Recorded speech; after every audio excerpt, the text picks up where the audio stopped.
علامہ تفضل حسین کشمیری۔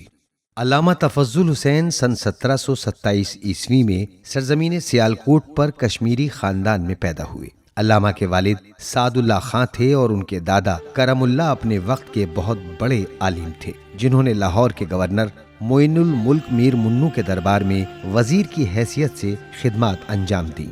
علامہ تفضل 13 سال کی عمر میں اپنے خاندان کے ساتھ دہلی منتقل ہو گئے۔ وہاں رہ کر سنی عالم دین ملا نظام الدین سے حالوی کے شاگرد، ملا وجیح سے منطق و فلسفے کی تعلیم اور مرزا محمد علی سے ریاضی کی تعلیم حاصل کی۔ جب 18 سال کے ہوئے تو اپنے کنبے کے ساتھ لکھنؤ چلے گئے اور فرنگی محل کے مدرسے میں داخل ہو کر اپنی علمی تشنگی بجھانے میں مصروف ہو گئے۔ فرنگی محل کے مدرسے میں رہ کر مشہور و معروف شیعہ صوفی ملا صدرہ کے فلسفے کی تعلیم حاصل کی۔ جلد ہی علامہ کے ذہن میں سنی مسلک اور روایتی فلسفے کی تعلیمات کے بارے میں شکوک و شبہات پیدا ہو گئے اور انہوں نے تحقیق شروع کر دی۔ پھر انہوں نے شیعہ مسلک اختیار کیا اور فلکیات سے متعلق بطلینوس کی کتابوں میں مہارت حاصل کی۔ تفضل حسین کا تعلق ایک نامور گھرانے سے تھا جو مغل دربار سے قریب تھا۔ انہوں نے شاہی دارالحکومت دہلی میں منطق، ریاضی اور فلسفے کی تعلیم حاصل کی اور سن 1745 عیسوی میں اپنے والد کے ہمراہ لکھنؤ منتقل ہو گئے۔ ان کے والد نے نواب شجاع الدولہ کے دربار میں جلد ہی بلند مقام حاصل کر لیا۔ علامہ تفضل کے گھرانے کا تعلق شرفا کے طبقے سے تھا اور ان کی ہندی فارسی روایت میں عقلی علوم اور زبان و ادب میں مہارت سیاسی طاقت حاصل کرنے کی ایک لازمی شرط تھی، جو انہوں نے دہلی اور لکھنؤ میں تعلیم کے دوران حاصل کی۔ انہوں نے ارسطو کی منطق اور اقلیدس و بطلینوس کی ریاضی میں مہارت کے ساتھ ساتھ فقہ اور مدیریت کا علم بھی حاصل کیا۔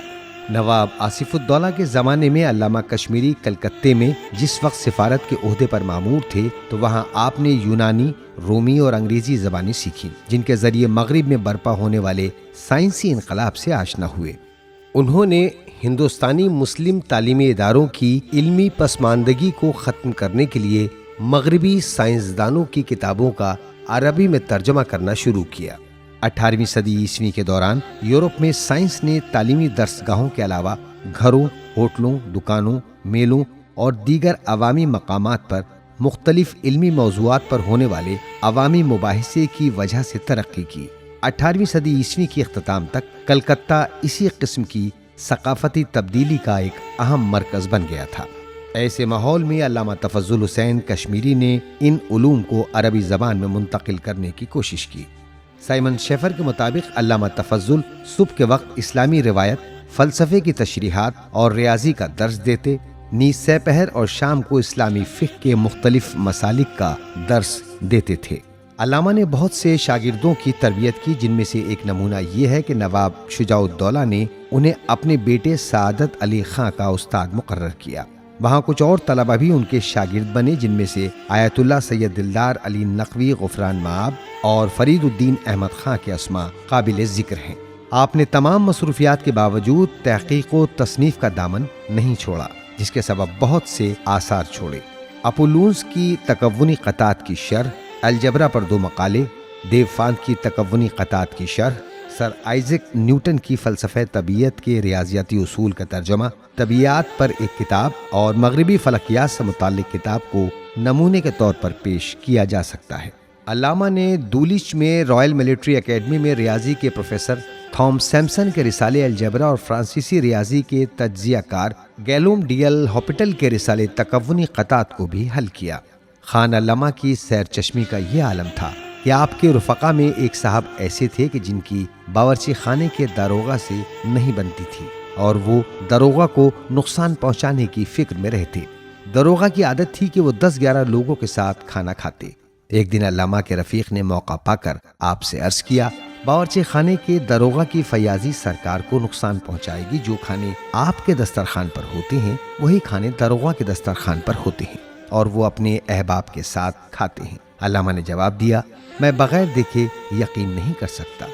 چنانچہ علامہ خاصے سے فارغ ہوئے تو ان کے رفیق اٹھے اور باورچی خانے کی طرف چل دیے تو کیا دیکھا کہ دسترخوان حسب معمول ویسا ہی چنا ہوا ہے اور احباب داروغہ کے منتظر ہیں کہ وہ آئیں تو کھانا شروع ہو۔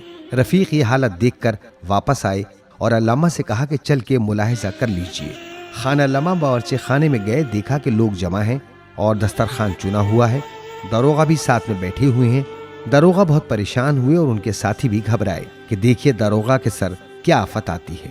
علامہ تفضل نے ان لوگوں سے سوال کیا، آپ لوگ کھانا تو یہاں کھاتے ہیں، پانی کہاں پیتے ہیں؟ ان میں سے ایک شخص نے جواب دیا، آپ کی سلامتی میں کھانا تو پیٹ بھر کے مل جاتا ہے، مگر پانی ٹھیلوں کا پیتے ہیں۔ علامہ نے فرمایا کہ آبدار خانے میں حکم دے دو کہ آج سے جتنے آدمی داروغہ صاحب کے ساتھ کھانا کھائیں اتنی برف کی جمی ہوئی سراہیاں آبدار خانے سے دی جائیں۔ یہ کہہ کر سر سجدے میں رکھا اور کہا، بار الہ، کس کس نعمت کا شکر ادا کروں؟ تو نے آل و اولاد عنایت کی، مال و عزت سے سرفراز کیا، اور آدمی بھی ایسے نیک نیت دیے ہیں جو تیرے بندوں کے ساتھ نیک سلوک کرتے ہیں۔ اللہ نے آپ کو ایک بیٹی اور ایک بیٹا عطا کیا جس کو زمانہ نواب تجمل حسین خان کے نام سے جانتا ہے، اور ان کی نسل محلہ کٹرا ابو تراب لکھنؤ میں آباد ہے۔ آخر کار اس علم و ہنر کے چمکتے مہتاب کو سن 1799 عیسوی میں ذہنی دباؤ سے فالج کی صورت گہن لگ گیا، جس کے سبب جسم کے زیادہ تر حصوں نے کام کرنا چھوڑ دیا، اور 3 مارچ سن 1801 عیسوی کو کلکتے سے لکھنؤ جاتے ہوئے اپنے مالک حقیقی سے جا ملے۔ نماز جنازہ کے بعد مجمع کی 1000 آہ و بکا کے ہمراہ سپرد خاک کر دیا گیا۔